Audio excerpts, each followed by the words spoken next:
India में Modi era है।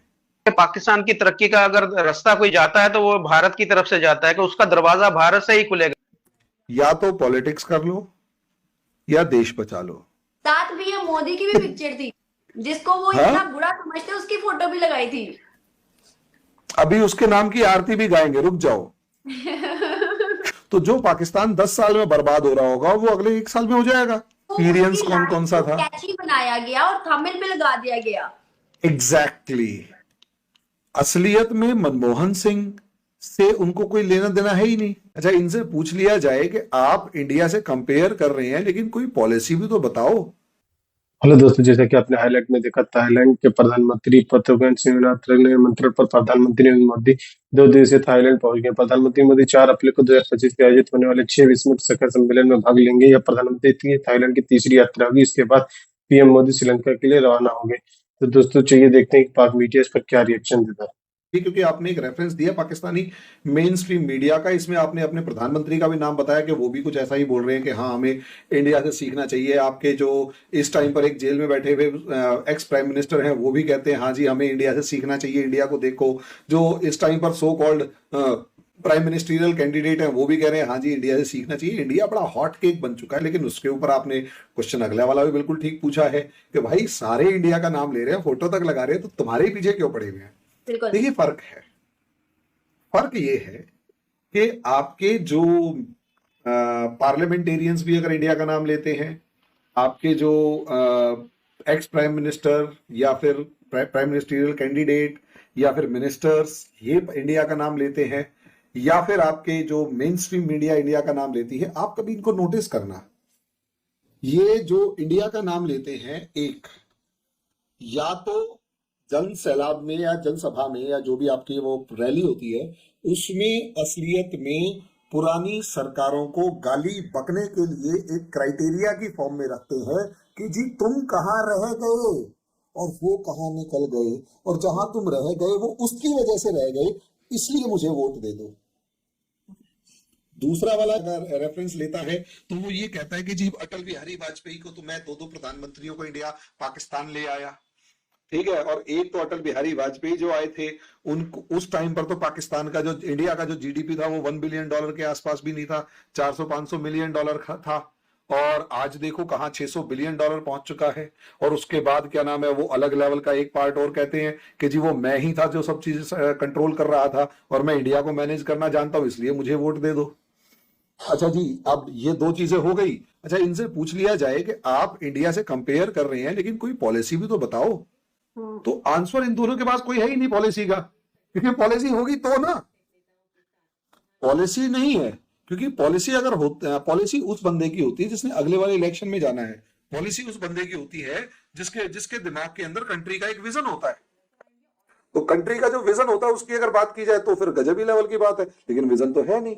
अब आपके जो प्रधानमंत्री इमरान खान आए थे, अगर उनसे पूछा जाए कि भैया आपने पाकिस्तान का कर्जा उतारना है या खर्चा कम करना है, तो मजे की बात ये वो 8 भैंसे बेच रहे हैं, प्रधानमंत्री वाली गाड़ियां बेच रहे हैं, वो सब कुछ चीजें बेच रहे हैं और कह रहे हैं हम इकोनॉमिक क्राइसिस को झेल लेंगे और ठीक करेंगे। अरे भाई, यानी तुम वो बंदे हो जो कि मतलब 20,000 रुपए की सैलरी लेने वाला बंदा है और उसको 200 करोड़ की कंपनी पकड़ा दी जाए। 20,000 रुपए की सैलरी लेने वाला 200 करोड़ की कंपनी को चलाने अगर लगेगा तो सबसे पहले वो अगर खर्चा कम करना पड़ जाए तो अपने चपरासी को ही हटाएगा। वो चपरासी की वजह से कंपनी थोड़ा घाटे में हो रही है। मेरा जो इंडिया का जो प्राइम मिनिस्टर्स ऑफिस है, मान लिया उसका एनुअल खर्चा 1,000 करोड़ रुपए है, माना 1,000 करोड़ रुपीस है प्राइम मिनिस्टर्स ऑफिस का खर्चा।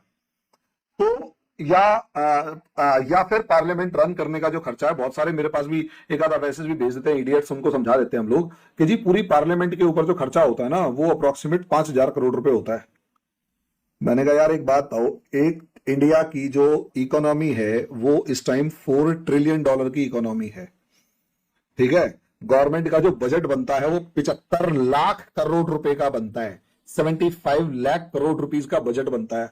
वो गधे, एक बात बता, 75 लाख करोड़ की कंपनी को चलाने के लिए अगर तूने 1,000 करोड़ रुपए खर्च कर दिए, वो बिल्कुल ऐसा ही है जैसे 1,000 रुपए खर्च करके तुमने 75 लाख रुपए कमा लिए। घाटा है, नुकसान, फायदा है। अब तुम उस 1,000 करोड़ रुपए बचाने के चक्कर के अंदर 75 लाख को आग लगा दोगे तो वो इमरान खान कहलाओगे, और फिर कहोगे जी भैंसे बेच के मैंने इकोनॉमी बचा ली। तो विजन कहाँ है? विजन। अब आ जाते हैं आपके मीडिया पे। मीडिया ने एक बहुत शैलो टाइप का डिस्कशन किया। शैलो कैसे? बहुत ही हल्का। कैसे हल्का डिस्कशन? इसलिए किया क्योंकि उसने, है ना, लोगों को एक चीज, टीआरपी। देखो बड़े मीडिया में, जैसे हमारे यूट्यूब चैनल्स के अंदर बहुत सौ को, जैसे आप लोगों की भी आजकल लड़ाई हो रही है, उसके अंदर क्या है?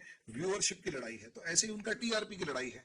अब वो जो टीआरपी की लड़ाई है, उस टीआरपी की लड़ाई के अंदर एक खास बात देखना, वो मैं गारंटी से कह रहा हूं, जो समा टीवी, क्या टीवी है मुझे नाम याद नहीं है, उस टीवी वाले ने एक काम किया होगा। उसने एक लाइन बोली होगी कि हमें भी मनमोहन सिंह वाला मॉडल अपनाना चाहिए और इंडिया वाला मॉडल अपनाना चाहिए।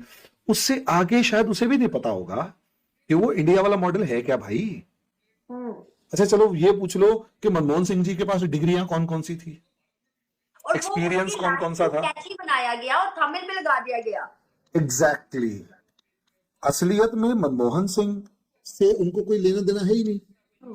असलियत में मनमोहन सिंह ने क्या किया उसको तो बिल्कुल ही नहीं पता, और उससे आगे वो ये डिस्कशन ही नहीं कर सकते कि भाई अल्टीमेटली मनमोहन सिंह की जो पॉलिसीज आई, अगर तुम वो पॉलिसी लगा भी दोगे तो जो पाकिस्तान 10 साल में बर्बाद हो रहा होगा वो अगले 1 साल में हो जाएगा।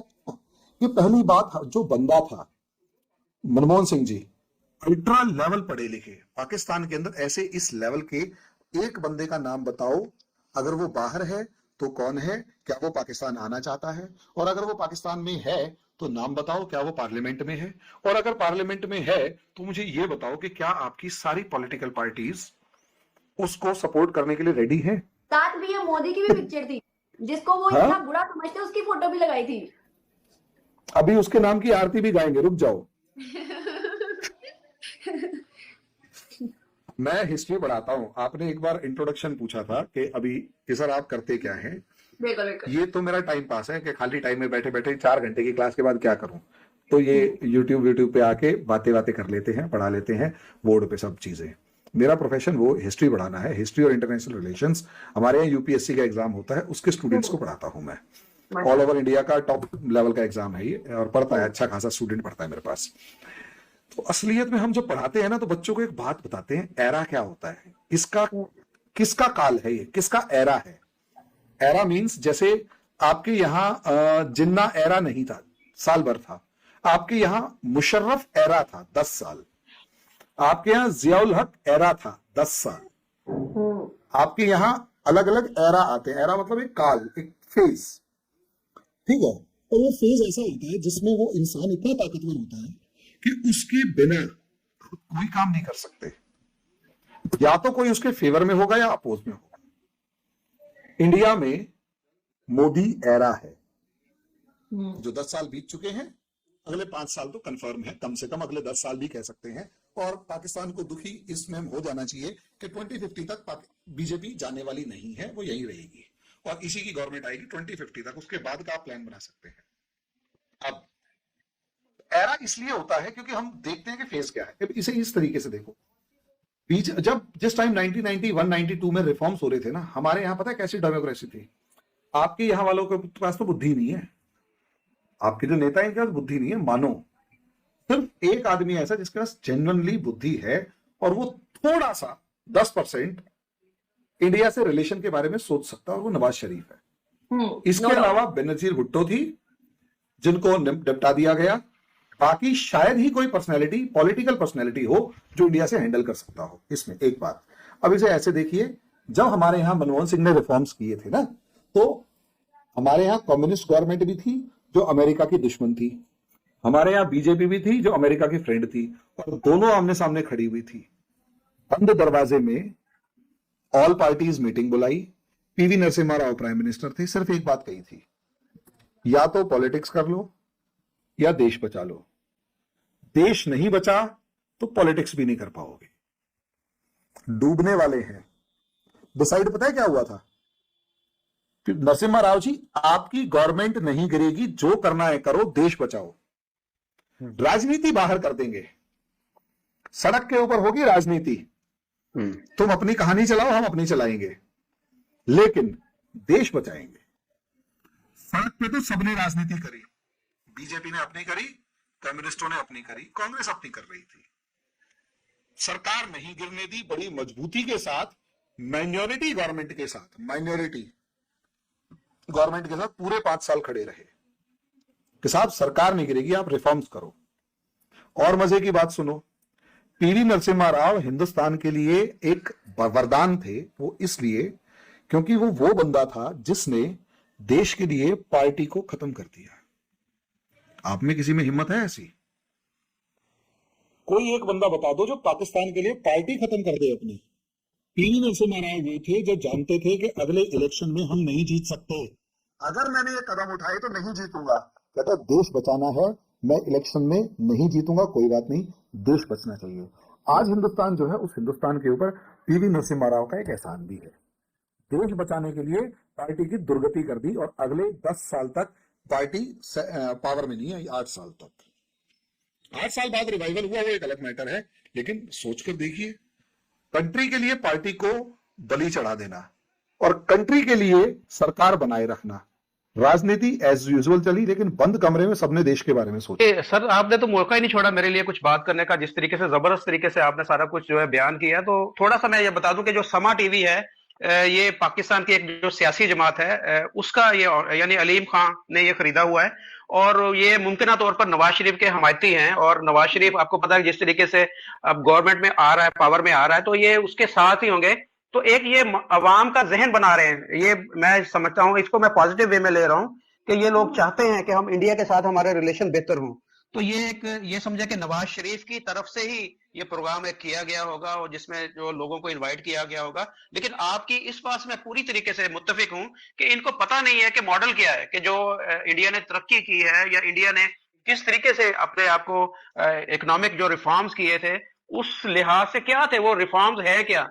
पाकिस्तान के अंदर जिस तरीके से आपने बोला कि कोई भी कंपनी आकर इन्वेस्टमेंट करती है, यहाँ पर तो उसको कोई लैंड एक्वायर करने के लिए 2-3 महीने लग जाते हैं। उसके बाद में उसको बिजली का अगर उसने कनेक्शन लेना है, लाइट का कनेक्शन लेना है, इलेक्ट्रिसिटी का, तो ट्रांसफार्मर लगाने के लिए 2 महीने। दोस्तों जैसा कि आपने वीडियो में देखा, पीएम मोदी थाईलैंड के 20वीं समिट में हिस्सा लेंगे, जिससे 7 देशों के राष्ट्रीय अध्यक्ष शामिल होंगे। इस सम्मेलन में थाईलैंड, बांग्लादेश, श्रीलंका, नेपाल, म्यांमार और भूटान के नेता शिरकत करेंगे। इसके प्रधानमंत्री 4 से 6 अप्रैल तक श्रीलंका के राष्ट्रीय यात्रा पर जाएंगे। प्रधानमंत्री ये भारत के वित्तीय सहायता से लागू की जा रही विकास परियोजना के उद्घाटन करेंगे। शिखर सम्मेलन में मुख्य विशेषता के 6 विश्व शिखर सम्मेलन में घोषणा पत्र को अपनाना शामिल हो, जो नेताओं के दृष्टिकोण और निर्देश के थाईलैंड के साथ ऐतिहासिक बैंकॉक विजन 2030 के भविष्य सहयोग को बढ़ाने के लिए पहल रणनीति रोडमैप होगा।